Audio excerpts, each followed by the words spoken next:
ఎవరన్నా ఒకళ్ళ ఇంట్లో తీసుకెళ్ళమనండి, ఒక్కళ్ళు తీసుకెళ్తారు గుడ్డు నీళ్ళు. ఈ గుడ్డు తీసుకెళ్ళి వీళ్ళు తల్లులే కదా, వీళ్ళు కూడా మీరంతా తల్లులే కదా, మీ ఇంట్లో తీసుకెళ్తారు గుడ్డుని. నిజం చెప్పండి, గుడ్డు మీద చేసుకుని మీరు ఎవరో గుడ్డుని తీసుకెళ్తారు. మరి మీరు ఎందుకు పెడతారు ఇక్కడ? చెప్తాం కదా ఎందుకు పెడుతున్నారు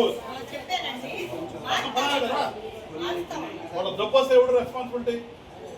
ఎందుకు పెడతారంటే మీరు తీసేయండి, పెట్టమాకండి, ఆపేసేయండి. వాడు పెట్టపోయిన పర్వాలేదు, తిని జబ్బు తెచ్చుకోకూడదు కదా.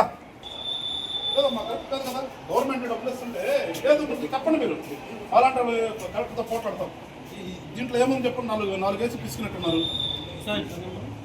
ఏముంటే దాంట్లో నాలుగేసి పిసికారు.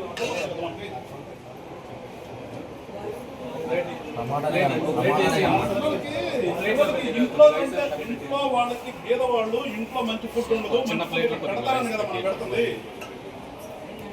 అంతకంటే వాళ్ళ ఇంట్లో దానికంటే కూడా దుర్మార్గం మనం పెడతా.